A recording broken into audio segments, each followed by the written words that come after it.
तो नमस्कार साथियों, कैसे आप लोग? उम्मीद करते अच्छे होंगे। आज के इस स्पेशल वीडियो में हम सभी जानेंगे एक स्पेशल आसन के बारे में, जिस आसन का नाम है योग आसन। नाम ही है योग आसन। कैसे किया जाता है योग आसन, करने की विधि क्या है, इसके करने से क्या क्या लाभ होते हैं, क्या क्या बेनिफिट्स मिलते हैं, सावधानी क्या है, इन सभी बातों पे मैं डीपली यानी गहराई से बात करूंगा। तो मेरे दोस्त, योग तो आप लोग जानते ही हैं कि आजकल के वर्तमान परिस्थिति में पूरी दुनिया जब पॉल्यूशन से समझिए तो अपने माथे नीचे टेक रही है, तो उस परिस्थिति में भी हम यदि अपने शरीर को चाहें तो स्वस्थ रख सकते हैं। उसका एकमात्र तरीका है योग। जो करेगा योग सदा रहेगा निरोग। तो चलिए, इस बात से हम आपको पॉजिटिव एनर्जी देते हुए और आज का जो हमारा आसन है योग आसन, उसको शुरू करते हैं। तो देखिए मेरे दोस्त, इसके लिए मैं आप सभी के सामने एक पुस्तक रखता हूँ जिसका नाम है संपूर्ण योग विद्या पुस्तक है ये, जिसके लेखक है राइटर है राजीव जैन त्रिलोक जी। ये पुस्तक योग की एक बहुत ही बेहतर पुस्तक है। ये भारत सरकार के जो रक्षा मंत्रालय होता है, डिफेंस मिनिस्ट्री होता है, उसके द्वारा ऑफिशियली एक्सेप्टेड बुक है। तो मेरे दोस्त, हम शुरू करते हैं इसी पुस्तक से। देखिए, आप लोग ऐसा सोचते होंगे कि ये जो बताने वाला है ये सही भी बताएगा अथवा गलत, इसीलिए मैं आपको सोर्स के तौर पे ये पुस्तक रखता हूँ। मैं चाहूँ तो इसे बिना पढ़े हुए भी बतला सकता हूँ, क्योंकि मुझे मालूम है, लेकिन पढ़ के बतलाऊंगा तो आप लोगों को 100% ये दावे के साथ कह सकता हूँ कि आप लोग सुनेंगे तो कहेंगे कि ना, ये जो बातें बतला रही है सत्य बतला रहा है। तो चलिए, नीचे श्रीमद् भागवत गीता है, इसको नीचे इसलिए रखा गया है क्योंकि ये सभी ग्रंथों का आधार है। तो आधार हमेशा नीचे रहता है, अगर नीचे नहीं रहेगा तो फिर ऊपर का मंजिल मजबूत नहीं बनेगा। तो इसलिए बेस मजबूत होना चाहिए। तो चलिए, हम देखते हैं यहाँ पे योग आसन। पीछे के वीडियोज में हमने आप सभी को बताया था, गुप्तासन बताया, सुखासन बताया था, गुप्तासन बताया था, मुक्तासन बताया था, स्वास्तिकासन बताया था। आज के इस वीडियो में हम सभी देखेंगे योग आसन। सबसे पहले इसके लिए इसमें श्लोक लिखा हुआ है, जिस श्लोक को मैं आप सभी के सामने पढ़कर बतलाता हूँ, उसका अर्थ भी बतलाऊंगा। देखिए, लिखा हुआ है, उत्तानौ चरणौ कृत्वा संस्थाप्य जानुनो परि आसनो परि संस्थाप्य उत्तानम कर युग्म कम पूरकई वायुम आकृष्य नासाग्रम अवलोकयेत योगासनम भवे देतद योगिनम योग साधनम। ये आपका श्लोक है।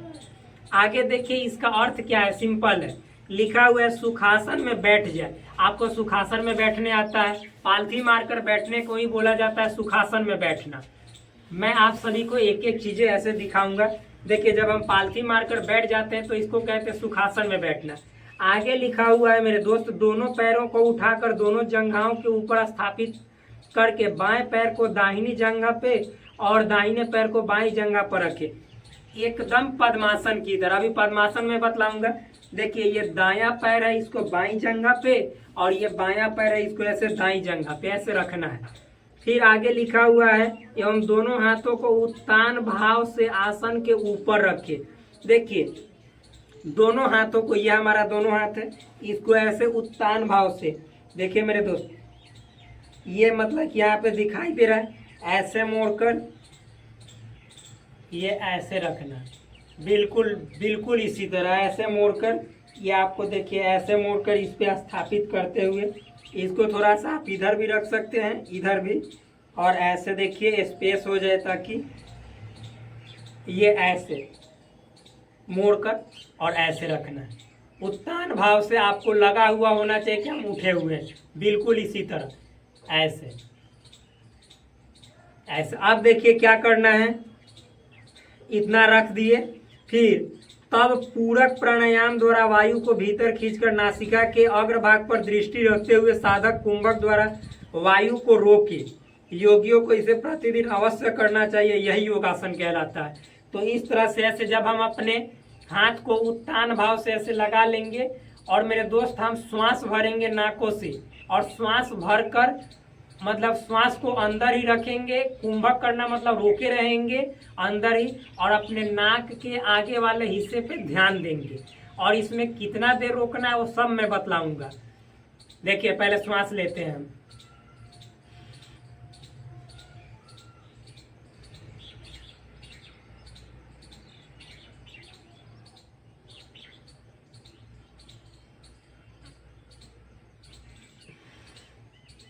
मतलब नाक के आगे वाले हिस्से पे ध्यान देना है।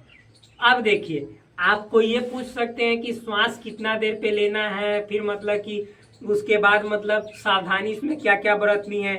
एक एक बातों को मैं आप सभी के सामने शेयर करूंगा। देखिए, सबसे पहले हम जान लेते हैं सावधानी। लिखा हुआ है क्षमता से अधिक देर तक जबरदस्ती न कर।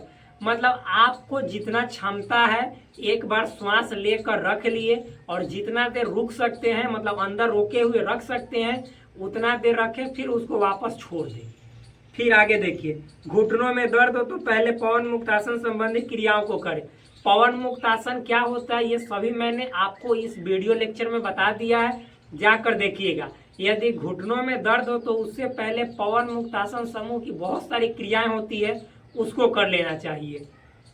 साइटिका और घुटनों के तीव्र दर्द से पीड़ित व्यक्ति यथासंभव क्रमशः करे।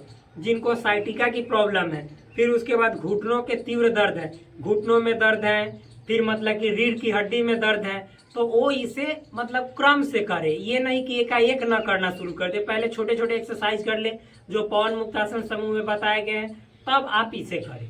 आगे देखिए, जब भी आसन लगाए मेरुदंड गर्दन व सिर सीधे रखकर ही अभ्यास करें। और आसन जब भी लगाए तो आपका मेरुदंड, गर्दन, सर ये सब एक सीधे एक लाइन में होना चाहिए, बिल्कुल ऐसे एक लाइन में। आगे देखिए, पैरों की स्थिति बदल कर अवश्य करें ताकि शरीर के अंगों का विकास समान रूप से हो।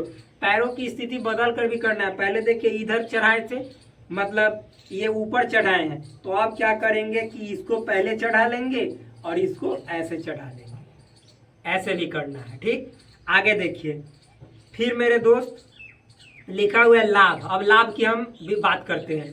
इस आसन से प्राणवायु अपान से मिलती है।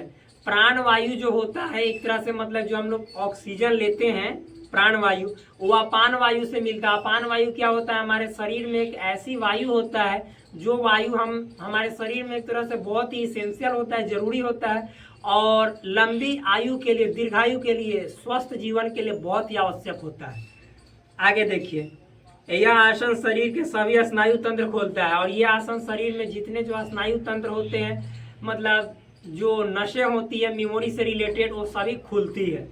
आगे देखिए, प्राण सुषुम्ना से प्रवाहित होने लगते हैं जिससे जीवनदायिनी शक्ति प्राप्त होती है। और जो प्राण है, प्राण मतलब हवा जो है वह सुषुम्ना नाड़ी होती है। ईरा नाड़ी, फिर पिंगला नाड़ी, फिर उसके बाद सुषुम्ना नाड़ी, 3 तरह की नाड़ियाँ होती हैं। इन सभी का बात मैं आगे करूँगा। ऐसे आप समझिए कि जो मैं बतला रहा हूँ वो लाभ आपको मिलेगा। आगे, काम विकार को नाश कर काम शक्ति यथावत रखता है। काम विकार का नाश करता है, यानी आप मतलब किसी जैसे निगेटिव थॉट के प्रति अट्रैक्ट नहीं होइएगा, और जो आपके अंदर का जो पौरुष है वह बरकरार रहता है। आगे देखिए, चेहरे की कांति प्रदीप्त होती है, चेहरे पे कांति आती है। और फिर आगे लिखा हुआ है, शरीर के सभी रोगों को क्रमशः छीन करता हुआ साधक को निरोगी बनाता है। शरीर में जितने तरह के रोग है उसको नष्ट करता है, और जो साधक है उसको निरोगी बनाता है। कुंडलिनी जागरण में विशेष रूप से सहायक होता है। फिर 10 से 15 मिनट तक बैठकर ध्यान करने से अपने स्थान से हटी हुई नाभि ठीक हो जाती है। जिनको नाभि घसक चुका है, इधर उधर हो चुका है, यदि 10 से 15 मिनट तक इस आसन में बैठे रहेंगे और अपने मतलब कि ध्यान पूर्वक इसको करेंगे, जो मैंने ऐसे बताया उत्तान की अवस्था में, तो जो नाभि जो खिसकी हुई है अपने जगह से वो भी ठीक हो जाती है। आगे, नियमित अभ्यास से साधक की 72,000 नाड़ियाँ शुद्ध होती है, जो कि मैंने आपको पीछे के भी आसन में बतलाया है। जितनी जो नस नाड़ियाँ होती है वो बिल्कुल प्योर हो जाती है। इस आसन को करने पर पैरों में रक्त संचार कम हो जाता है, जिस कारण उदर एवं कटी प्रदेश में रक्त की मात्रा बढ़ जाती है।